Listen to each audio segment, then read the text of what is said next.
Welcome to Golden Mastermind Seminars Radio with your host, Jeffery Combs.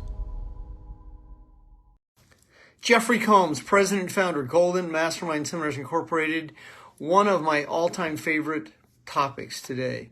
It's not a topic I cover frequently on what originally was the More Heart Than Talent Mindset call, and then it turned into the Golden Mastermind Facebook Live here, going on 4 years at 1 o'clock Pacific, 4 o'clock Eastern. So I have not covered this topic a lot. I seldom covered it in the old days, just getting all buckled in here.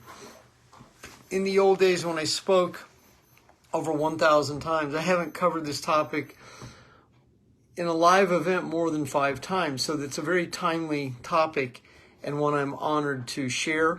Now, I do cover this topic at a live event called Millionaire Blueprint. So it's now become part of my curriculum. At 1 o'clock on Saturday, at a 2-day event, I cover this topic, and right here it is, the payoff.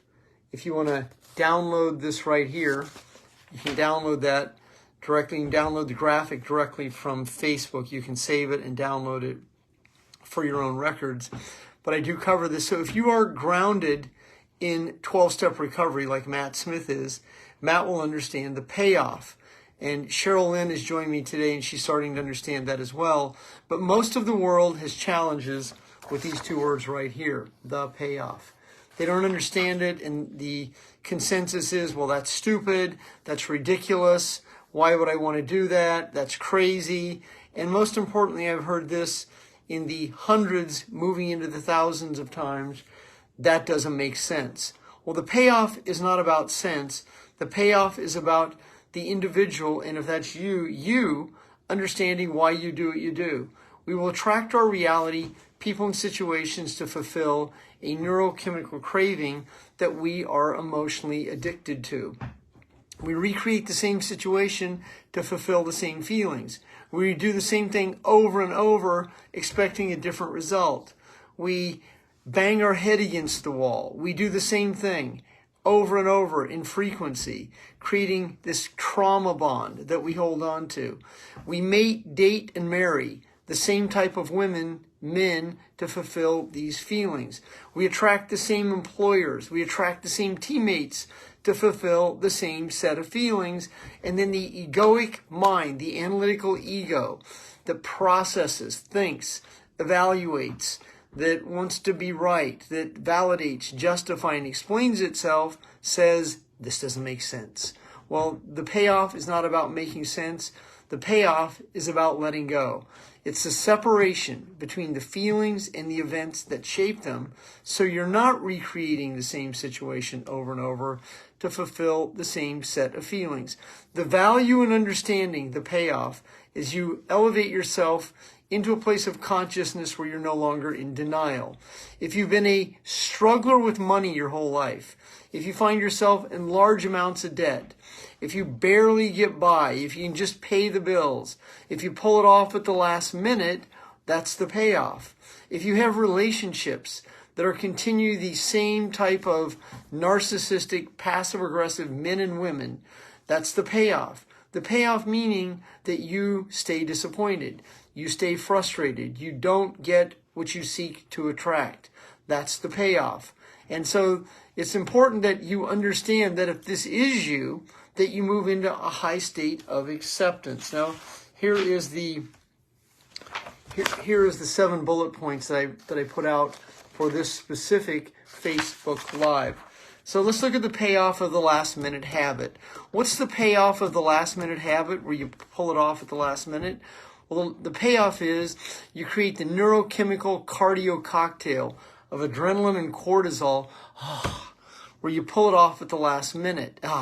You make the plane as the door is closing.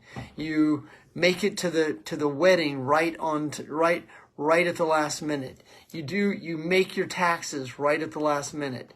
You file an extension and you pull it off, or you wait till the pain is great enough. I recently had a client who had avoided paying the IRS for a number of years, and I consistently suggested that he address this issue, and eventually the IRS came to his door, and now he's addressing the issue. And the issue is at least 10 times worse than it would have been if he would have done it 5 years ago when I suggested this, and now he's in this high anxiety. Well, it would have been much easier if it would have been addressed 5 years ago. And it's a very common commonality. Many people do this. I once had a woman who was behind on her taxes 15 years, and she was afraid to pay her taxes because of what would happen. Eventually, she got the knock on the door and also had to face the consequences, which would have been much simpler if she would have waited till the pain was great enough. Now, that is the model that a lot of people operate on. Now, if you go up to, I posted right before I started this call, and I used an old graphic that was created by my team about 6 years ago, and it says, when the pleasure is not worth the pain, you will let go of an addiction. Now, the payoff isn't always about an addiction. The payoff is about why you do what you do. And if you don't understand why you do what you do, and you keep recreating the same situation, living in the brain fog of being an adult child of narcissists, adult child of alcoholics, adult child of whatever the situation is, and you continue to live in this high anxiety about the outcome that hasn't happened. I addressed this with a saleswoman today. David Morrison has joined us from Sydney, Australia. David is a top-tier sales professional. Mark Randall has joined us, Eddie joined us, and Chris Boland has joined us. Thank you very much, everyone. So David is a sales professional, and I was assisting one of my clients today, David, on understanding she's worried about what has to happen next month. She's already in next month's sales. She had a great month selling at a gym memberships, but is now worried about the duplicating it next month. So the payoff is she's sitting in her bedroom as a child, holding on to the unpredictability of the narcissistic parent who is highly critical of her. And she's afraid she won't be able to duplicate the performance, just like she wasn't able to duplicate the A. She has an A this semester, however, it wasn't an A+, and so the criticism about if I don't get the A+ next semester, I'm going to get in worse trouble. And that's the payoff, meaning high anxiety, worry that gets recreated over and over, that creates underachieving, underperforming. And that's what happens to many people. They underperform, they underachieve, they wait till the last minute, and they try to pull it off, that cardio cocktail. Or they attract the same woman or man over and over to fulfill the abandonment rejection issues of not getting what I want. And the ego screams, well, this is stupid, this is dumb, why would I do this? You do this to fulfill a neurochemical craving that you're emotionally addicted to. The breakthrough happens when you can accept this. You can accept that this is why I do what I do. I do this because of the experience I experienced as a child. But if you walk around this planet continually telling yourself you had a great childhood, you had a normal childhood, or whatever it is you keep telling yourself, while being an overwhelmed, overweight, behind, pulling off at the last minute addict, then that's the denial that will keep you doing the same situation over and over. The body breaks down. The emotional state breaks down because of how high the tolerance is. The ego requires being fed alcohol, food, pornography, compulsive debting, gambling, anorexia, bulimia, cutting, burning, a multitude of other situations, under-earning, underachieving, constant conflict with spouse, significant others, employers, bosses, customers, clients, staying in that conflict, pulling it off at the last minute is what so many people do to fulfill the feelings of the payoff. And until you understand the payoff, you will recreate the same situation to fulfill the same set of feelings. Right there it is, the payoff. So the equation breaks down to this. The pleasure isn't worth the pain. Don't you miss drinking? No. I've had people ask me. I said to someone once recently, I haven't had a dessert since my teenage years. Are you kidding me? I'm not. Well, I can't believe it. Why not? Well, I'm not a food addict. It doesn't have any significance. I can't believe it. Clean your plate. Save room for dessert. I mean, these are a lot of the terms that food addicts are groomed by other food addicts. And how did you get to this place is what's also important. How did you arrive at this place that you are living to recreate this payoff? Would success contradict your struggle? Number 2, would success contradict your struggle? So if you're 45 years old, you're 50 years old, you're 60 years old, and you're 20, 30, 40, 50, 60, 70, 80 pounds overweight, you have a lot of liability debt, you have school loan debt still that you hang on to. I was assisting one of my clients recently to understand she had made this loan payments, and she made enough payments to pay the loan off, but she still owed a substantial amount on the loan because she did not understand what a front-loaded loan is, what an 8% college loan is. And she's committed now to no longer living in this payoff, and she is in the process of being free of debt. So for 40 years, she's been in this debt cycle of just barely getting by, making the interest payments. A recovering food addict, and she's really come a long way. Right now, she's under $10,000 and being free of all debt, when a starting point was around 6 figures. And then she will be addressing her student loan next, which has been going on for 18 plus years of minimum payments. And not understand the payoff is never getting ahead. That's what happens to so many people. And the seduction is, if you're paying rent and you don't own a house, you don't have an asset. Well, you don't really have an asset when you're in a front-loaded loan, a 30-year loan. And if you, in today's world, at 6%, that just quantified the 30-year death pledge that you are in. And that's what many people live and then that death pledge, that mortgage, because that's what it means. Nat, good to see you this afternoon. And so, Nat, the topic today is the payoff, a very timely topic.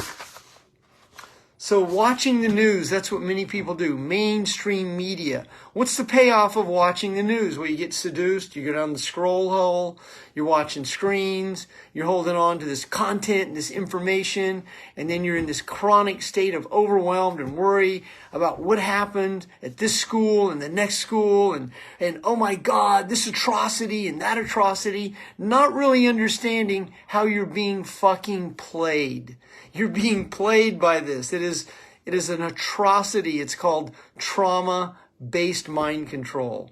And then the symbolism that you don't really understand. You don't see this 3 and that 3, and there's another 3, and there's another 3, and then over here on the ambulance, there's an 88, and there's a constant series of brick buildings in the background, and there's all this brick and all this symbolism going on while you're just being seduced and intoxicated by all this tragedy and trauma that's going on in the world. And then instead of producing, now you're in grief. And that payoff means instead of producing, now you're just completely sucked down the rabbit hole where you're going to be susceptible to debting, pornography, food, alcohol, and other situations that will take you out of your spirituality, of your godliness, of the Christ within, and the other energy that you have access to, but you're not accessing it because you're an emotional addict.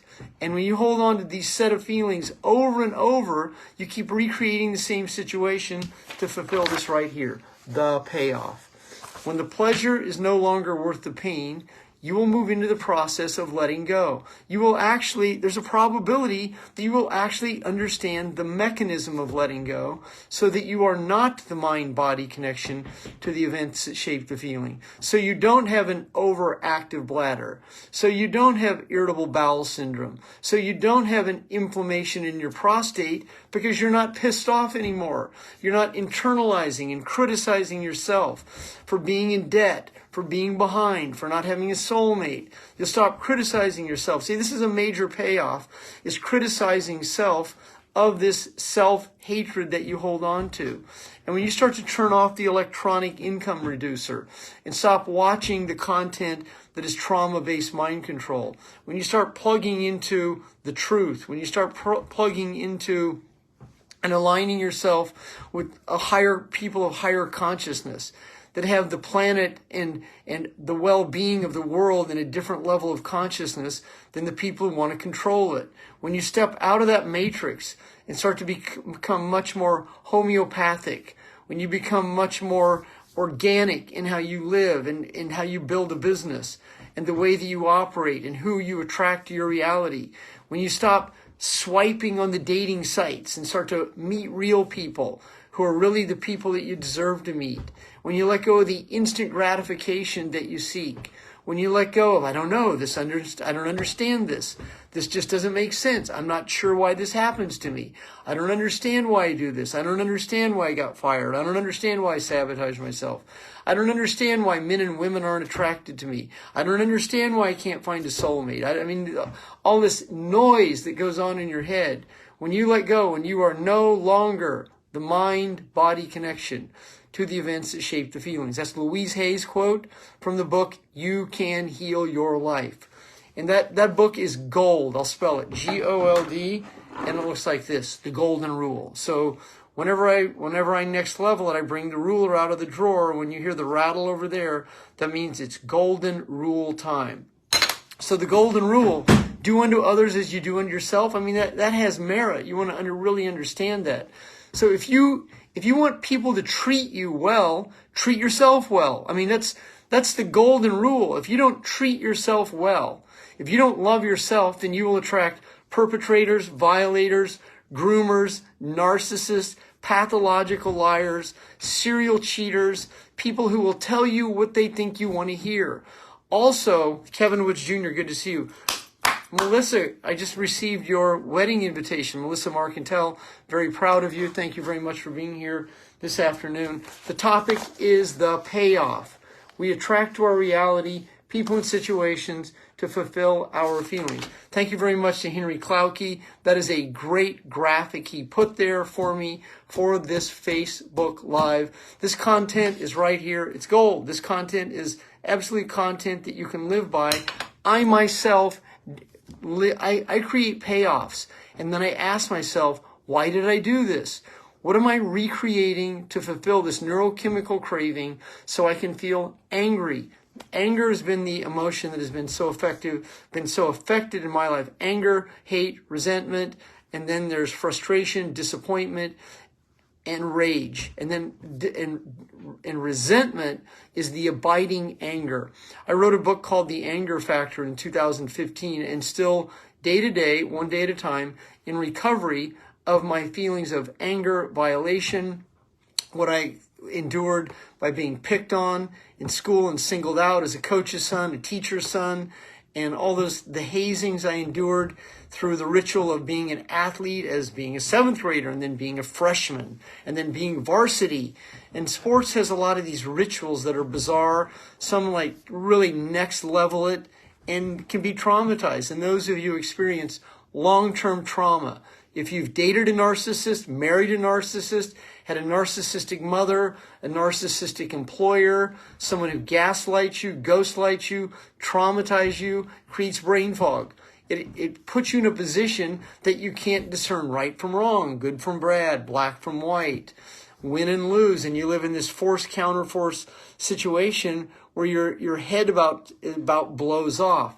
Then you're worried about, do people like me? You're worried, you want people to like you, you want people to love you, you want people to respect you. And you're in an outer body experience trying to win people over that don't even really care about you. And when you let go of this noise that you hold on to, then once again you move into the states of consciousness where you can virtually change who and what you attract. That's what emotional sobriety is. Emotional sobriety is being able to accept who you are, where you are, practice forgiveness and letting go, and be grateful that you have this reprieve, this second chance, this chance to be and stay emotionally sober, this chance to start a new business, the opportunity to meet your soulmate or teammate, the opportunity to be a mentor or attract mentees, the opportunity to be a leader and a leader grower. I mean, every single day you have the opportunity to be your best self. Thank you, Kevin Clinton Paulson.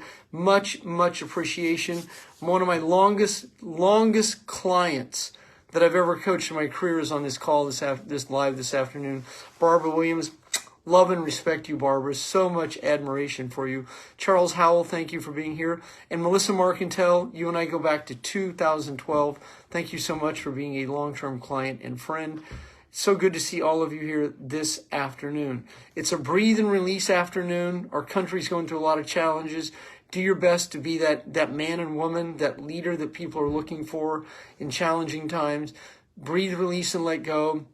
If you own a business, now's the time to be your best business owner, the best entrepreneur you can be. Attract clients who see your value, who are willing to pay for your services and value without bickering with you, arguing with you, lying to you, telling you what you want to hear. Attract the clients who just come to you, they show up, and they compensate you for your value, and it's such a win-win position for you. It's such a great opportunity for you that to be able to attract these people that absolutely feel your love. Now, the pain you hold on to, the pain is real. So if you're in pain, accept that pain. Let it go today.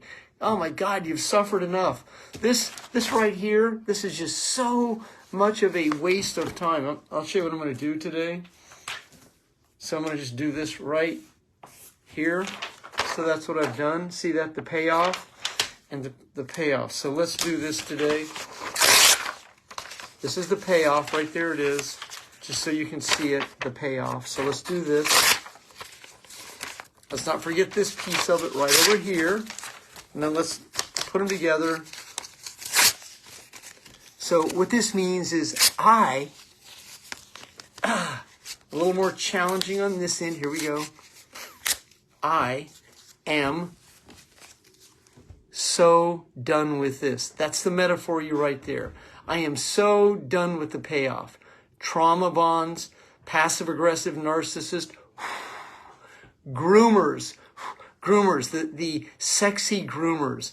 Women, you know those sexy groomers, don't you? Those sexy groomers, you know those people. The employers that promise you the world. Oh, yes. They make these promises, these empty promises. Yes, you know these people, right? You know them. See this? So done with this. So this is years and layers, and then you're all the way down to right here. This is that last narcissist. This is the very last one. This is the end of the era. Yes, goodbye. No longer care about you.